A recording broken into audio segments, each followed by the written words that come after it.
Hello, dear listener, and welcome back to another evening of storytelling. Tonight, we're diving into one of my favorite tales, 1001 Arabian Nights, the Tales of Scheherazade. So settle in, get comfortable, and let's begin. In the time before time was carefully measured, in the days when the great Sultan ruled from palaces that seemed to touch the very edge of the heavens, there lived a woman whose name would become a whisper of salvation. Her name was Scheherazade, daughter of the Grand Vizier, and her life would change the fate of an entire kingdom. The city in which she dwelled was a jewel of the ancient world, where the air hung thick with the fragrance of exotic spices carried on breezes from distant lands, and where minarets rose slender and tall, pointing towards stars, always reaching towards something beyond sight. Within the palace, in a wing reserved for the Grand Vizier's household, there existed a library. It was not vast, but intimate, a room lined floor to ceiling with cedar shelves from the mountains of Lebanon, their faint resinous scent mingling with the deeper scents of centuries. It is here that Scheherazade had spent the years of her youth, from the time her small hands could first steady a scroll. The shelves held ancient texts bound in leather, so old it had become soft as cloth, dyed in shades of amber and crimson and forest green. When she unrolled these scrolls, the scent that rose from them was like breathing time itself, mustiness of centuries, and something indefinable that spoke of ages long past. Here, in this sacred space, Scheherazade had studied the great physicians, those masters who understood that body and soul were but two faces of a single coin. She had committed to memory the properties of every herb and remedy, and understood the delicate balance that kept a person whole. She had read the philosophers, those lovers of wisdom who asked the eternal questions: what is justice? What is beauty? What is the nature of the soul? She had traced the genealogies of kings, following the rise and fall of dynasties through the ages. But more than anything, Scheherazade had studied stories. She understood, as few did, that stories were not mere entertainment. Stories were medicine for the soul, nourishment for the spirit. They were how a broken heart learned to beat again, how a mind lost in darkness found its way back to light.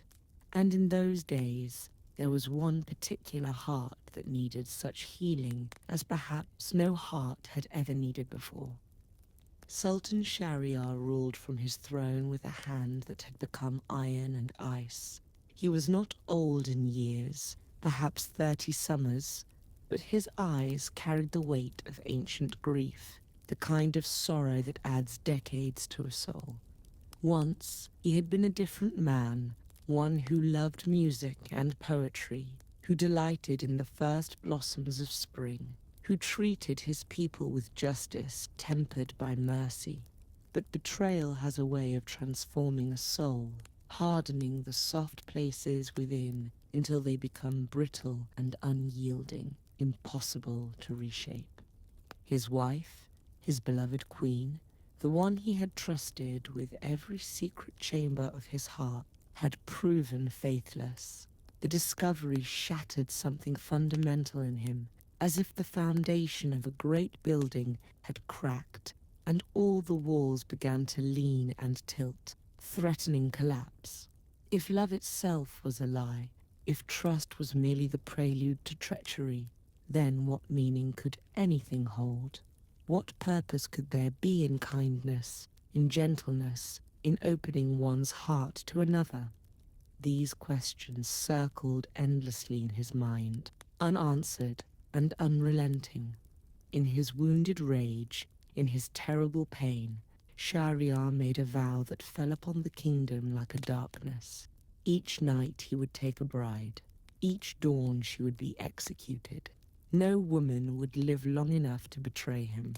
The logic was the logic of pain, senseless to the outside world, but perfectly clear within the prison of his grief. The palace, once filled with laughter and the gentle sounds of courtly life, became a place of silent horror. Mothers hid their daughters, and families fled to distant provinces. The Grand Vizier himself, Scheherazade's father, was the instrument of this tragedy, commanded by his Sultan to provide these brides and then to carry out their sentences at dawn. Each day his steps grew heavier. Each night his prayers grew longer. The burden bent his shoulders and silvered his beard with premature age. It was on an evening when the sky had turned the colour of old roses that Scheherazade came to her father's chamber. She found him sitting upon a low divan covered in midnight silk, holding a scroll he was not reading, his eyes fixed on nothing, lost in grief. She settled beside him with quiet grace, and there in the flickering lamplight she made known her intention. She would volunteer. She would go to the Sultan and offer herself as the next bride, walking willingly into what everyone believed was certain death. The effect upon her father was like watching a man struck by lightning. All colour drained from his face, leaving it pale as ash. He stood abruptly, nearly overturning the small brass table that held his evening tea, his mouth opening but no words coming, only a sound of pure anguish. But Scheherazade had known this would be his response. She had prepared herself for this moment as thoroughly as she had prepared for any examination of philosophy or medicine. Though she barely reached her father's shoulder, there was something in her bearing that commanded attention, that spoke of certainty and purpose, a decision already made and immovable as stone. They spoke long into the night, her father's voice breaking as he pleaded with her to choose another path. But Scheherazade remained resolute, her calm certainty unwavering. He saw that she would not be swayed. This was not recklessness, but calculated courage, not impulse, but careful planning. And though every fibre of his being screamed against it, he recognized she had become a force of will he could not redirect. And so he gave his blessing, hot tears streaming down his cheeks into his beard, his heart breaking with every word. He had raised her to be brave, to be selfless, and now those very virtues were taking her from him. The following day was spent in preparation. Scheherazade bathed in water scented with rose petals and orange blossom, the petals floating on the surface, releasing their perfume as the warm water opened them. The bath was tiled in patterns of green and white, cool colours, soothing colours, with light filtering through pierced stone screens that cast lace-like shadows on the water's surface. Her sister Dunyazad helped her dress in layers of silk, shades of cream and palest gold that caught the light like captured moonbeams. The silk made small sounds as it moved, soft rustlings like leaves in a gentle breeze. Dunyazad was younger by 3 years, a gentle soul whose hands trembled as she worked, her breath catching as if holding back tears. She had always looked up to her scholarly sister with a mixture of awe and love, and though her heart was breaking, she steadied her hands and helped prepare Scheherazade. At nightfall, Scheherazade was brought to the Sultan's palace, to the heart of that magnificent structure where wind catchers on the roof drew cool evening breezes through the chambers. She walked through corridors where the walls were covered in intricate mosaics that shimmered in the lamplight, geometric designs in blues and golds and deep greens, interlocking without end. The Sultan's chamber was vast, its ceiling so high it seemed to disappear into shadow. Heavy divans upholstered in silk lined the walls. their surfaces embroidered with thread of gold patterns of flowers and vines, while Persian carpets covered the floor, their intricate designs leading the eye in spirals towards centers that seemed both everywhere and nowhere. The air smelled of frankincense burning in a brass censer, the smoke rising in slow hypnotic spirals, mingling with the faint scent of olive oil from the many lamps. Sultan Shahryar sat upon a low throne, and when Scheherazade entered, accompanied by her sister, he looked up with eyes that held no hope, no joy, only a kind of tired resignation.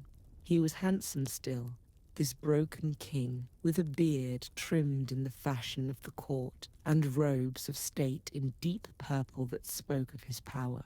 But there was no life in his gaze, no spark of the man he had once been. He spoke then, his voice flat and bitter, questioning why her father would send his own daughter to such a fate. Did the Grand Vizier love her so little? Scheherazade met his gaze. The opposite was true, she said. Her father loved her deeply, as she loved him, and she loved this kingdom. It was because of this love that she stood before him now. The Sultan made a dismissive gesture. What did anyone truly know of love? The very word seemed to pain him, a wound still raw and bleeding. Scheherazade did not argue or plead. Instead, she moved with serene grace and settled herself upon a cushion. Dunyazad took her place at the foot of the divan near the wall, silent and still, her wide eyes never leaving her sister's face. The night deepened around them, the darkness outside the windows growing more complete, more absolute, until the palace seemed to float in a void, an island of light in an ocean of shadow. The Sultan sat in silence, and Scheherazade waited with quiet composure. The lamps flickered, their flames dancing in response to subtle currents of air.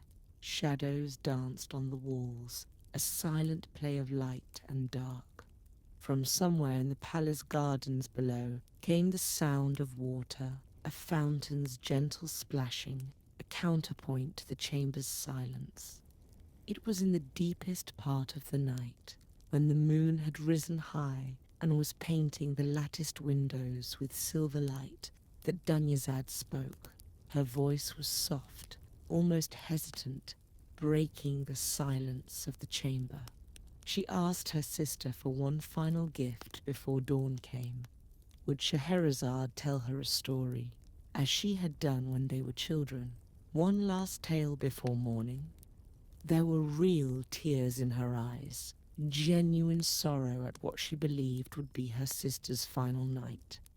The Sultan stirred, a slight frown crossing his features, but he did not object, and so Scheherazade inclined her head gracefully, and she began. There once lived a merchant who made his living through honest trade. He travelled often between cities, carrying goods across the desert, silk from one land, spices from another, the products of distant workshops and the harvests of far-off fields. He was not wealthy enough to afford great caravans with many camels and servants, but neither was he so poor that he travelled alone. One day, this merchant was returning from a successful journey. His saddlebags were heavy with payment, his heart light with thoughts of home. He had been travelling since before dawn, and as the sun descended toward the western horizon, he came upon a place to rest, a garden with a spring of clear water bubbling up from between rocks, creating a small pool where he could water his horse. Nearby grew trees offering blessed shade from the merciless sun. The merchant dismounted and let his horse drink from the pool while he settled himself in the shade. From his saddlebags, he took dates, fine dates, golden and sweet, purchased in the last city he had visited. He was hungry, and the dates were delicious, soft and sweet as honey. As he ate, he cast the pits aside carelessly, tossing them away with force, giving them no thought at all. It was such a small thing, such a natural thing. Who could imagine the consequences of such an innocent act? But there are rules in the world that govern more than just the realm of men. There are laws that bind the Jinn, those ancient beings who dwell in the hidden places, who move unseen through the world, who have their own kingdoms and their own griefs. One of the date pits that the merchant cast aside struck the invisible son of a powerful Jinni. The blow was fatal. Suddenly, the Jinni appeared before the merchant, rising up like storm clouds, terrible and vast, holding a drawn sword. His voice rolled like thunder across the desert, and his eyes burned with grief and rage. The merchant, who had been resting peacefully just moments before, found himself facing the Jinni's fury. The Jinni declared his son lost, and the merchant's life owed in payment. The merchant pleaded his innocence. He had not known. He had not seen. It was an accident, a terrible accident, not intentional. His words meant nothing to the grieving Jinni, but the creature was bound by laws and codes that all Jinn must follow. 1 year, the Jinni declared. 1 year from this day, the merchant must return to this place. He must set his affairs in order, say his farewells, make his peace with whatever god he worships, and then come back here, to this garden, on this exact day, at this exact hour. The merchant gave his word that he would return, and his word was binding, for he was a man of honor. The merchant returned to his home and told his family what had befallen him. His wife wept. His children clung to him, but he did not run. He did not hide. He spent the year setting his affairs in order, arranging for his family's care, ensuring that his debts were paid and his obligations fulfilled. He lived each day as if it might be his last, treasuring every moment, every sunrise, every meal shared with those he loved.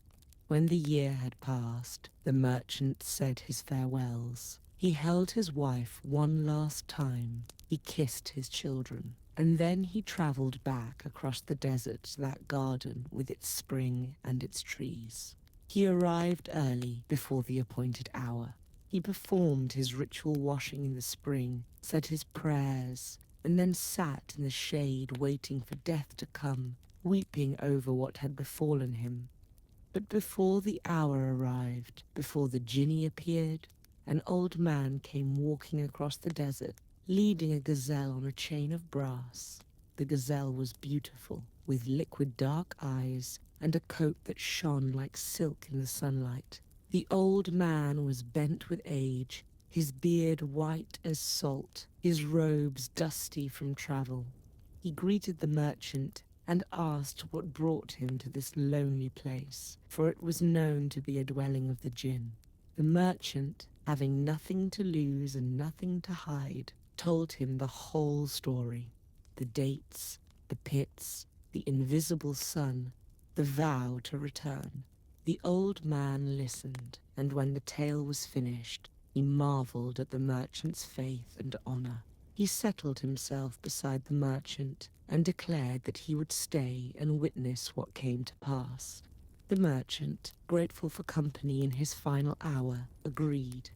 Before long, a second old man appeared, leading 2 black hounds, sleek and powerful. He too asked what brought them to this place, a dwelling of evil spirits, and he too, upon hearing the tale, asked to stay and witness. Then came a third old man, leading a mule of dappled grey. He joined them, settling himself nearby to await the outcome. Suddenly, a dust cloud appeared in the desert, a mighty sandstorm approaching. The cloud opened, and the Jinni emerged, holding his drawn sword, his eyes shooting sparks of fire and rage. He seized the merchant from among the group and cried out that the time had come. The merchant must die for killing the Jinni's beloved son. The merchant wailed and wept, and the three old men joined their cries to his. But the first old man, the one with the gazelle, stepped forward. He addressed the Jinni with respect, but also with courage. He made an offer if he told the Jinni his story, and if the Jinni found it wondrous enough, strange enough, worthy enough, would the Jinni grant him a portion of the merchant's blood debt as payment. The Jinni, who was bound by laws of hospitality and exchange, agreed. 1/3 of the debt, he said, if the story was truly extraordinary. And so the first old man began to tell his tale. He told the Jinni that this gazelle was his concubine, a woman he had loved dearly. He had been married to his cousin, the daughter of his paternal uncle, and lived with her for nearly 30 years. Yet he was not blessed with children by her, and this grieved him greatly. So he took a concubine, and she brought him the blessing of a son, a beautiful boy with bright eyes and a gentle smile. When the boy was 15 years old, the old man had need to journey to certain cities on business. But his wife had learned sorcery and witchcraft in secret. Consumed by jealousy over her barrenness, she used her dark arts while he was away. She transformed his concubine into a heifer and his beloved son into a calf, and gave them over to the herdsman's care, telling him these were animals for the herd. When the old man returned from his journey and asked after his son and the boy's mother, his wife told him that the concubine had died and his son had fled to places unknown. He grieved for a full year, his heart heavy with sorrow. Then came the time of the great festival, when it was customary to sacrifice an animal. He sent for his herdsman, bidding him choose a fat heifer for the sacrifice. The herdsman brought him one, his concubine, transformed, though he did not know it. He prepared to sacrifice her, but when he raised the knife, the heifer made a mournful sound and wept bitter tears that ran down her face. Moved by pity, he could not bring himself to strike, and told the herdsman to bring another. Then the herdsman brought a calf, the old man's own son, transformed. When he raised the knife, the calf looked at him with human eyes and wept human tears.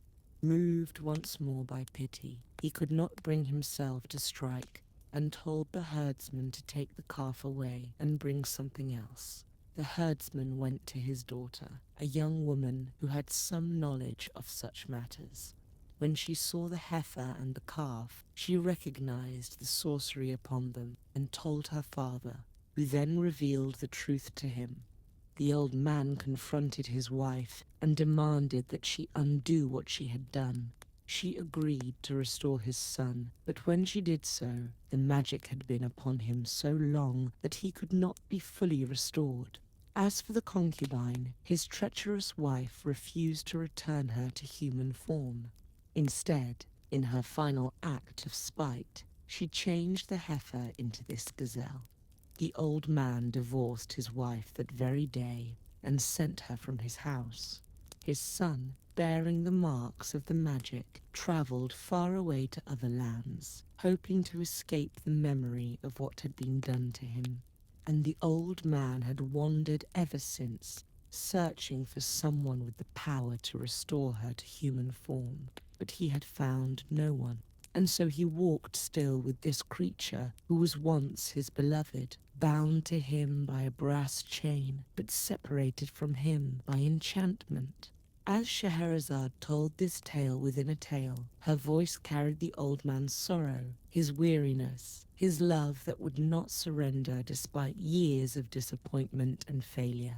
The Sultan found himself drawn into that story, walking beside that old man across deserts and through cities, feeling the weight of grief and transformation and devotion that endured. The Jinni was moved by the tale. He declared it worthy and strange and marvelous indeed, and granted the first old man 1/3 of the merchant's blood debt. The Sultan leaned forward slightly, drawn in despite himself. The merchant was not yet free. 2/3 of the debt remained. What stories did the other two old men carry? What wonders would they reveal? Scheherazade's voice continued, soft and steady, beginning to tell of the second old man and his 2 black hounds. But dawn was approaching. Through the high windows, the first light touched the sky, that moment when the world holds its breath between darkness and day. Scheherazade's voice faded to silence, and she lowered her eyes respectfully. The Sultan stirred from where he had been lost in the tale, suddenly aware of the chamber around him, the woman before him, the light creeping through the windows. For a long moment he sat in silence, his face unreadable. Then he spoke, his voice rough from disuse, from the hours of listening. The story, was that the end? What of the second old man? What of his tale and the third old man's? What became of the merchant? Scheherazade raised her eyes to meet his, her gaze unwavering. The tale was not yet complete. There was more to tell, if he wished to hear it. But dawn had come, and she had run out of time. The Sultan rose from his throne, and Dunyazad held her breath, terrified. But when he spoke, his voice held something that had been absent before, a hint of curiosity, fragile but real. He would hear more tomorrow night. The unfinished story had pulled at him, leaving him curious about what came next. The chamber filled with the soft light of early dawn. The first night had passed. Scheherazade had lived. When the palace once again settled into evening, Scheherazade returned to the Sultan's chamber with Dunyazad at her side. The Sultan sat upon his throne, and though his face remained guarded, there was expectation in the air. Without preamble, Scheherazade resumed the tale. Her voice picked up the story as naturally as breath, as if no time had passed at all. The second old man came forward then, she continued, the one who led the 2 black hounds. He kissed the Jinni's hand and made the same offer as the first old man. If his tale proved worthy and extraordinary, would the Jinni grant him another third of the merchant's blood debt? The Jinni agreed, and the second old man began his tale. He told the Jinni that these 2 black hounds were his brothers. When their father died, he left them a modest inheritance, 3,000 gold pieces to be divided equally among the 3 sons. Each brother took his 1,000 pieces and opened a shop to trade. For a time, they worked peacefully, buying and selling, their businesses growing steadily. But then the eldest brother, restless and ambitious, decided he wanted more than a simple merchant's life. He sold his shop, converted everything to goods suitable for distant trade, and joined a caravan heading to foreign lands. A year passed with no word. Then one day, a beggar appeared at the second brother's shop, ragged and thin, his clothes in tatters. He looked closer and recognized his eldest brother, who had lost everything to misfortune in distant lands. The second brother wept for him. He took him to the bathhouse, dressed him in fine clothes from his own wardrobe, and brought him back to his shop. They calculated the year's profits, and he gave his brother half, about 500 gold pieces, so he could rebuild his life and open a new shop. For a time, they worked side by side, and all seemed well. Then, the youngest brother, driven by restlessness and ambition, decided to seek his fortune in foreign lands. He sold his shop, bought goods, and joined a caravan. Another year passed, and the youngest brother returned as a beggar, just as destitute as the eldest had been, his wealth lost to storms and thieves. The second brother wept for him, took him to the bathhouse, clothed him, and shared his profits so he could start anew. The 3 brothers worked together for 6 years in peace, but the other 2 brothers grew restless once more. They came to the second brother and proposed that they all travel together, that they pool their resources and seek their fortunes in foreign lands as partners rather than individuals. He refused at first. Had they not both lost everything? What made them think a third attempt would fare better? But they pressed him year after year until finally he agreed. They calculated their combined wealth, 6,000 gold pieces. The second brother, cautious after his brother's losses, proposed they bury half in a safe place. If misfortune struck, they would still have something to return to. His brothers agreed. They buried 3,000 pieces in a secret location, then converted the rest into trade goods and joined a merchant vessel sailing to distant ports. For a month, they sailed and traded well, making profit at each port. Their venture seemed blessed. Then one day, they came to a city where the second brother saw a woman of extraordinary beauty standing on the shore. She stood as if waiting, and when their eyes met, something passed between them. He approached her and learned she was alone in the city, without family or protection. He offered her passage on their ship, which she accepted, and he quickly fell in love with her. Though he tried to hide his feelings, they were obvious to all, and before long the captain married them aboard the ship, with his brothers as witnesses. But something dark kindled in his brothers' hearts, jealousy that he had found joy when they had found only loss, or perhaps greed, knowing that if he were gone, they could claim his wealth for themselves. One night, while the second brother and his wife slept under the stars on deck, his brothers came to them. They lifted the sleeping couple and hurled them over the side into the dark water. The second brother woke to cold and terror, thrashing in the waves, certain he would drown. But his wife revealed her true nature. She was a Jinni, a being of power who had loved him truly all along. She held him effortlessly and carried him through the air above the waves until she set him down gently on an island. She disappeared briefly, and when she returned, she told him what she had done. She had gone to her sister, another powerful Jinni, and together they had decided the brothers' fate. Instead of death, the Jinni chose punishment. The brothers were transformed into black hounds, made to live as beasts for 10 years as payment for their beastly betrayal. The spell would last 10 years, after which his brothers would return to human form. His wife brought him home and promised to watch over him always, even though he might not always see her.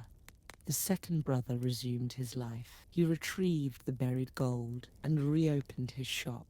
When the 10 years were nearly complete, he set out to his wife's sister to have his brothers restored to their true forms. It was on this journey that he came upon the merchant, sitting in the garden, awaiting his fate. When he heard the merchant's story, he decided to stay and see what would come of it. And so he was there, with these 2 hounds that were his brothers, offering this tale in exchange for a portion of the merchant's blood debt. As Scheherazade spoke these words, the Sultan found himself moved once more. The Jinni in the story was moved as well.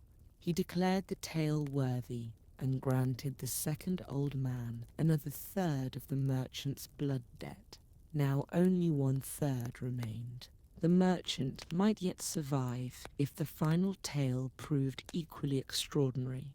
The third old man stepped forward, the one with the dappled mule, and made his offer to the Jinni. If his tale proved the most wondrous of all, would the Jinni release the merchant entirely? The Jinni agreed, eager to hear this final tale. The third old man told the Jinni that the mule before him was once his wife. He had been traveling on business and was away from home for many months. When he returned, he arrived earlier than expected, eager to surprise his wife with his early return, bearing gifts from distant cities. But when he entered his house quietly that evening, he found her in their bed with one of their household slaves. Rage overwhelmed him, but before he could speak, his wife, who he had never known possessed sorcery, began chanting in an unknown language. She threw enchanted water on him, and instantly his body began changing, shrinking. Within moments, he was no longer a man but a dog, forced onto 4 legs, his hands now paws and his voice reduced to barks and whines. In terror and confusion, he fled from his own house, running through the streets in this animal form. He ran until he came to a butcher's shop, where the smell of meat drew him despite his horror at what he had become. The butcher took pity on the stray, giving him scraps and shelter. His daughter, who had studied the hidden arts, came down to see the dog and immediately recognized the truth. She told her father this was no dog, but a man transformed by sorcery. The old man's heart leaped with hope.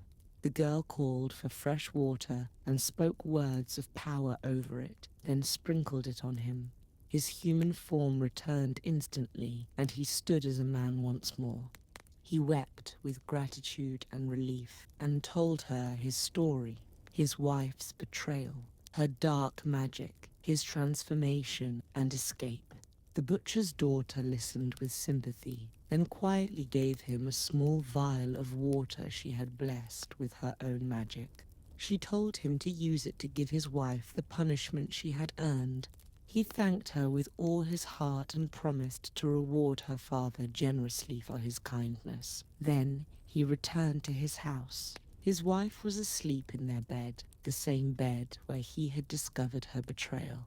While she slept, he opened the vial and sprinkled the blessed water upon her, speaking the words the butcher's daughter had taught him. His wife's body began to change, just as his had changed before. She became a mule, doomed to carry loads and serve others. Her own cruel sorcery turned back upon her. When it was done, he put a bridle on her and led her from the house. He had kept her with him ever since, this mule that was once his wife, a reminder of betrayal and its consequences. This was why he travelled with this mule, the old man explained, and this was his tale.